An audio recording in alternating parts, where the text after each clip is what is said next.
Kanogera mwifuriza igitondo cyiza, igitondo cy'umugisha kuri wowe udukurikiye muri aka kanya. Nizere ko ari hose ukomeje kumererwa neza. Ngo ikaze rero makuru agezweho muri iki gitondo cyo ku itariki 20 z'ukwezi kwa 10 mwaka 2024. Tugarukira muri updates. Amakuru na amakuru akomeye cyane akomeje kugenda agaragara ku butaka bwa Repubulika Iharanira Demokarasi ya Kongo. Akomeje kugenda habera imirwano itoroshye cyane, ikomeje kugenda ihuza iki gisirikare cya Repubulika Iharanira Demokarasi ya Kongo FARDC ndetse n'umutwe twaje intwaro wa M23. Kugeza rero aka kanya ni imirwano itoroshye cyane ikomeje kugenda ibera mu ntara y'Kivu y'Amajyaruguru mu burasirazuba bwa Repubulika Iharanira Demokarasi ya Kongo. Akomeje kugenda habera imirwano itoroshye cyane ikomeje kugenda ihuza igisirikare cya Repubulika Iharanira Demokarasi ya Kongo FARDC ndetse n'abafatanyabikorwa bacyo harimo aba Wigna Group, aba Black Water, aba Wazalendo. Ndetse tugikomeza kuri Wazalendo, ikomeje kugenda ishinjwa n'abaturage kuba ikomeje kugenda ibahohotera umunsi ku wundi, ndetse abaturage bakaba bakomeje kugenda bashinja ubutegetsi bwa Perezida Tshisekedi Tshilombo kuba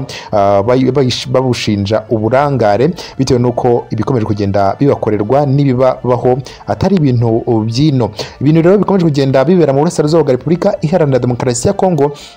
Nuko rero muri Goma akomeje kugenda habera ibikorwa byinshi by'urugomo bikomeje kugenda bikorwa n'abawazarendo, ndetse igisirikare cya Repubulika Iharanira Demokarasi ya Kongo kikaba gikomeje kugenda kikanga bikomeye cyane umutwe twaje intwaro wa M23, dore ko uyu mutwe wa M23 ukomeje kugenda ukekwa kuba wakwinjira muri uyu mujyi wa Goma ndetse ukaza no kuyigarurira muri rusange. Mu gihe kandi deployment zimeze nabi mu bice bigiye bitandukanye byo mu nkengero ya Sake ndetse muri territoire ya Masisi akomeje kugenda habera deployment z'abasirikare benshi b'igisirikare cya Repubulika Iharanira Demokarasi ya Kongo. Ni imyiteguro rero ikomeje kugenda ikorwa n'igisirikare cya Repubulika Iharanira Demokarasi ya Kongo kugira ngo kibashe kuhangana bikomeye cyane n'uyu mutwe twaje intwaro wa M23, dore ko amakuru avuga ko igisirikare cya Repubulika Iharanira Demokarasi ya Kongo kiri gukora imyitozo karabutaka, imyitozo rero cyo kwitegura guhangana n'umutwe twaje intwaro wa M23 wakomeje kugenda ubakora mu nkokora umusubirizo, ndetse benshi bakomeje kugenda bavuga ko igisirikare cya Repubulika Iharanira Demokarasi ya Kongo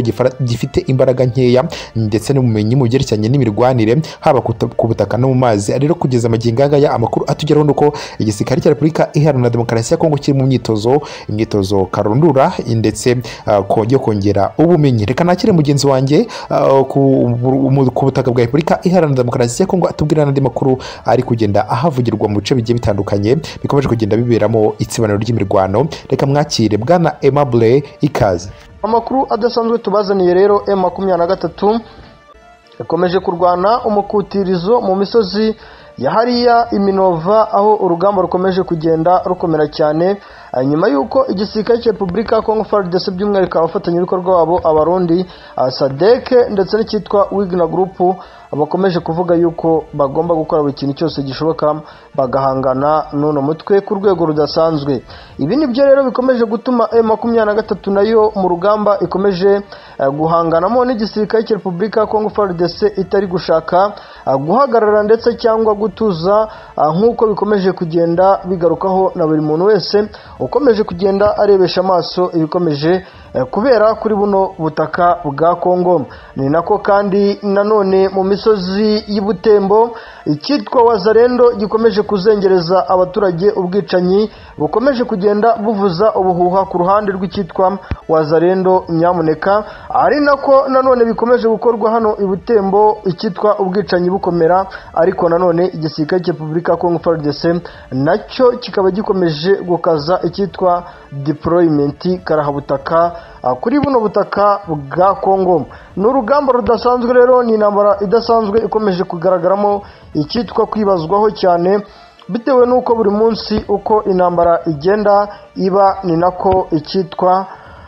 ubwicanyi ndetse no kwisubiranamo hagati y'igisirikare cya Repubulika ya Kongo bikomeje kugenda bihindura isura. Goma icyitwa amatara akomeje kwestarwa hafi rwose y'ikibuga cy'indege hariya rwose ku ruhande rw'undi rw'igisirikare cya Repubulika ya Kongo FARDC aho ngo bari kongera amatara kuri kino kibuga cy'indege cya Goma. Gahunda bafite nta yindi nuko bari kwikanga yuko M23 ishobora kugira gutya ikaba yagaba igitero kuri kino kibuga cy'indege cyangwa se yakwinjira muri uno mujyi wa Goma, ariko nanone bakikanga yuko M23 iramutse yinjiye mu mujyi wa Goma nta kindi kintu yaba itumbere cyangwa se nta handi hantu yafata bwa mbere ari hariya ku kibuga cy'indege. Ibi byose bikaba bikomeje kugenda bitera inkeke cyangwa se ikibazo uruhande rw'igisirikare cya Repubulika ya Kongo FARDC nk'uko bikomeje kugenda birebeshwa amaso na buri muntu wese. Icyitwa FDLR negociation hagati mu banyepolitike ba kino gihugu bakomeje kwemeza yuko iyi FDLR bagomba kugira gutya bakayijyana mu gihugu cy'u Burundi, abandi bakabajyana mu bihugu byo hanze aho bari gukomoza no ku gihugu cya Afurika y'Epfo ko bashobora kujyana bamwe mu FDLR, bakajyana bamwe mu FDLR mu gihugu cya Tanzania, bamwe mu FDLR mu gihugu cya Malawi, mu rwego rwo kugira ngo n'ubundi ngo bitewe n'uko iki gisirikare cya Repubulika ya Kongo FARDC bamwe mu basirikare bakomeye bakomeje kuvuga yuko batakwihanganira ibyo FDLR ikomeje kugenda ikorera kuri buno butaka. Nyamuneka amakuru rero adasanzwe nyamuneka dutangiriye mu bice bitandukanye bya hano muri Kivu y'Amajyaruguru. Ni imirwano karundura yaje kugaragara mu bice by'Iminova, ndetse imirwano yaje no gusiga igisirikare cya Repubulika ya Kongo FARDC agitakaje abasirikare barenga 26 ku ruhande rw'igisirikare cya Kongo FARDC. Iyi ni imirwano yaje kubera mu bice by'Iminova aho M23 bagerageje kuyigabo ibitero ku nshuro zirenga imwe, bagaba ibitero baturutse muri ya misozi y'Irwamiko ndetse n'imisozi yegereye hariya za Nyakigano na za Ufamando, bakagerageza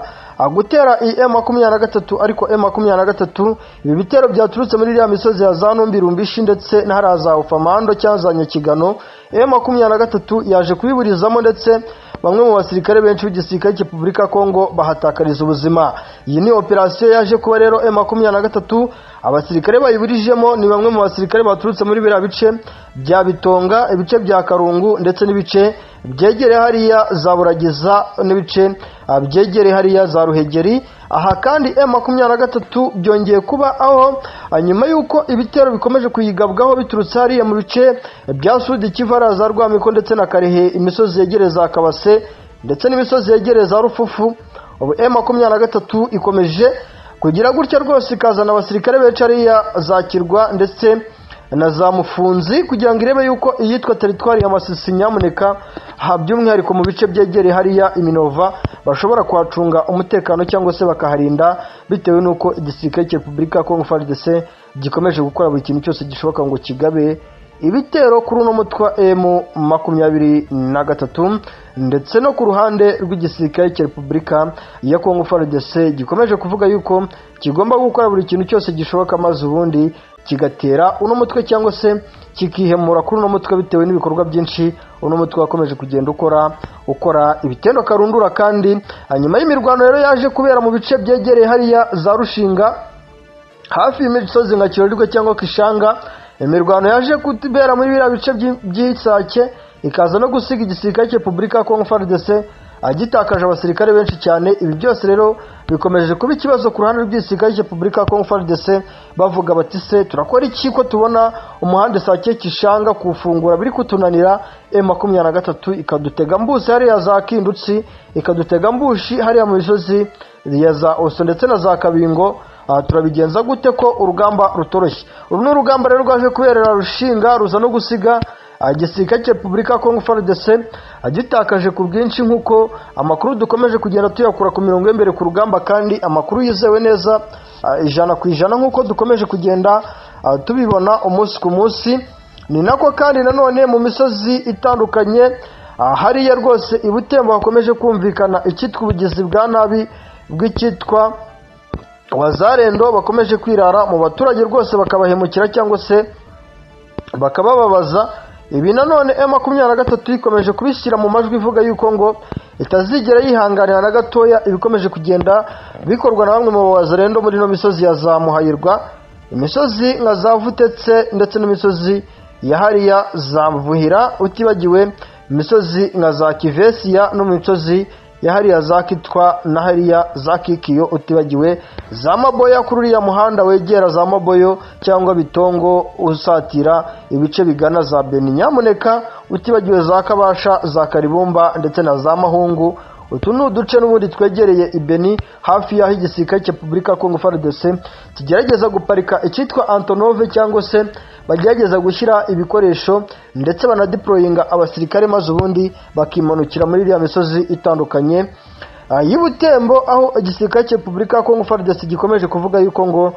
kiri kwikanga yuko M23 ishobora kugira gutya ikisanga rizakanyihunga, ikisanga irize hariya mu bice bya Vuhombwe cyangwa se mu bice bya Kitanyaka no mu bice byegereye za Vikia no mu bice byegereye za Butongu no mu dusozi nka za Mukuriya hafi y'ibisozi nka za Supa Paida ndetse na za Nyareke. Aha hose bari kwikanga yuko M23 ishobora kugira gutya ikahinjira, bitewe nuko ngo M23 ivuga iti byanga bikunda mu gihe twafashe Butembo, dore ko ariyo nini kuruta Beni cyane dukurikije uburyo ibice biri strategique cyane biri cyane muri bino bice by'Ubutembo kuruta ibice biri hariya Ibeni. Ndetse bakanavuga bati mu gihe twaba twatatse iki gisirikare cya Kongo FARDC byadufasha cyane mu kugira gutya tukagabanya icyitwa operasiyo zikomeje gukorwa n'iki gisirikare cya Kongo FARDC, aho bakomeje guturuka muri iriya misozi ya za Majeria hariya hafi n'ubundi Ibutembo bakamanuka za Kipese ndetse na za Kitobo hariya hafi ya za Kisambiro bakatugabaho ibitero mu misozi yegereye hariya za Arimbongo, hariya za Kasinga ndetse na za Rubango. Ibi byose dushobora kubiburizamo turamutse twongereye ingufu mu bice byinshi bitandukanye bya hano muri Kivu ya ruguru, by'umwihariko hariya Ibutembo ndetse n'ibice bihana intera ya hafi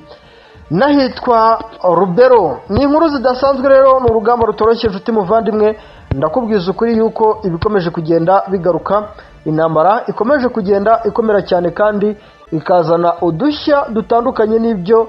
byinshi bikomeje kugenda bigaragara cyane ku rugamba, nk'uko amakuru dukomeje kugenda tuyakura hagati muri iki gisirikare cya Kongo FARDC ndetse n'icyitwa abafatanyabikorwa batandukanye bakuyemo icyitwa Wazalendo, FDLR, Abarundi, Tanzania ndetse Malawi, igihugu cya Afurika y'Epfo bikubiye mu cyitwa SADC n'ubundi muri rusange. Urabona yuko bikomeje kugenda bigorwa cyane nuko urugamba bakomeje kugenda barutegura, ariko M23 ikihagaraho cyane mu buryo bw'inavuga yuko ari ubwa kinyamwuga kandi ikanatsinda inabitsindagira, nk'uko bikomeje kugenda bigorana cyane muri rusange. Ni urugamba rudasanzwe, ni super operations nk'uko abahanga mukomeje kugenda babivuga cyane, bavuga n'umutwe wa 23 bavuga yuko ibyo ukomeje kugenda ukora ari ibintu bidasanzwe rwose, kubona ngo umutwe ufite imbaraga zingana gutya, ufite abakomando bameze gutya barwanisha udushoka, inkota, imbunda nini n'intoya, bakagira gutya bagahamura abo bakomeje guhangana nabo, kandi ari igisirikare cya leta, kandi igisirikare gifite ibikoresho byinshi kuruta iby'uno mutwe, ari byo binakomeje kuyobera abantu benshi cyane. Reka rero twongeye tuboneho no kubifuriza kumererwa neza inshuti bavandimwe bacu, aba ari amakuru adasanzwe tugenda dukura muri kino gihugu ndetse